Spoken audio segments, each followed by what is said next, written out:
Path Wrangler helps adventure travelers plan adventure and outdoor activities easier than ever before. So it's a web application that allows you to build itineraries, gear lists, trip profiles, and things like that. And then it's a collaborative tool that allows anybody who's either organizing it or on it or running it to all keep that conversation in one place. So. A pain point on my personal me personally. So what I did was I had like big climber, a bit of a weekend warrior. So like spending a lot of time getting out of the city here in San Francisco on the weekends. Let's get a nice panning view of yeah. your sweet digs here. Yeah, because this place is so terrible. I have to leave because of its what a nightmare it is to live in such a horrible place. Yeah, you got this rough life here with your view of Alcatraz. No, it's wonderful because you have, for me personally, going into the Sierras on the weekends, it's about 4 to 6 hours, depending on what part of the mountains you're going to. Love spending time in the mountains, and organizing that stuff with your friends on the weekends is just a headache, So emails, we call it cat herding, right? That's really kind of the premise of our entire business, is like trying to herd cats to get who's bringing what, permits, who's driving, where we're going, doing that whole thing. Doing that in one place is just kind of a mess. So, thought we could do a little bit better with this web app. And what I did is I sold, oh boy, this is like, sort of gives me the shakes just even thinking about it. I sold all the assets I had. So I had some stock from a previous company that I sold. I actually then realized that my runway was starting to shrink even after that. So I then, so I don't have like rich family that I can go to and get even rent paid or something like that. Well, San Francisco, so it's not like a trivial amount, but right. I sold my retirement 401k and I sold all my IRAs. So I am all in. The one thing that is constant is putting a full commitment into it. Like I think one thing that I've seen from people, like I'm all in and I did this commitment. What I see is like when people are sort of starting something up, and it's usually less so engineers because more so on the like let's say if you're like the business guy, you've got an idea and you want to go out and do it, and if you're like, well, I'll just working on it weekends, I'll go do it when I come home from work or whatever, and it's like that part-time, it's been done before, but I find probably less successful. So if you really have an itch for something and you've got it, I would say at some point you are going to have to go for it. You got to take care of yourself, eat well. I know it's going to sound crazy, but try to sleep well.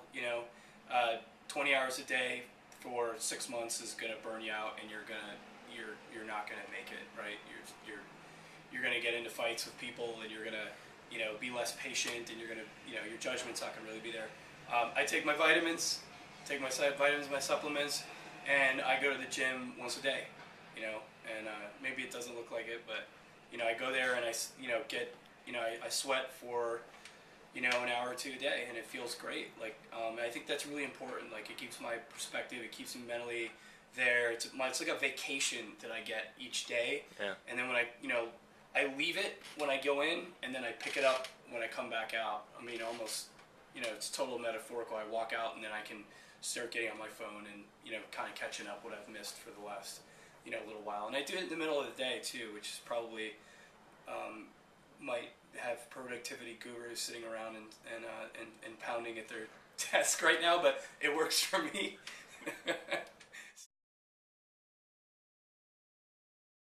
It's really difficult when you're resource limited, right, to get a full team of people that know what that means and you share the same vision, right? Mm-hmm.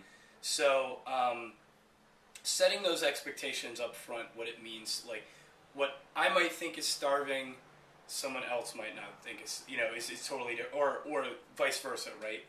So you're building something on such limited resources. It's hard to keep those expectations in balance sometime, right? And so you're constant, but I love it because it's the constraints that are there. Those, like, I think that struggle actually, like, if you look into our product should reflect our struggle, and in a good way. Like, as you sit there and you fight with something and you wrestle with something, you actually are making it better because you're thinking about it, right? You don't just like go throw money at a problem and go, oh, we just need to build this feature set, this, oh yeah, that's all we need to do is build this next thing. Like, you actually have to sit around and make all these decisions. So it makes you actually like take a step back, look at the bigger picture and go, well, what do we really need? When that person says they want this, what are they really saying, right? Now, any good product manager should be doing that anyway, right? Or any good entrepreneur should be constantly doing that. But I think in this sense, the struggle is there. Like, for us, it forces us to do that. So I'd say for us, it's kind of been a feature and not a bug. You think you're smart and you think you have ideas, and there's nothing that I can really. Actually, I mean, I'd say there's so many analogies to climbing, right? You get instant feedback if you think you're doing something right or wrong, right? Which is, in climbing, it's like, you might think something right and you fall, right? If you're wrong, which is bad, right? You get instant feedback. Very similar to this,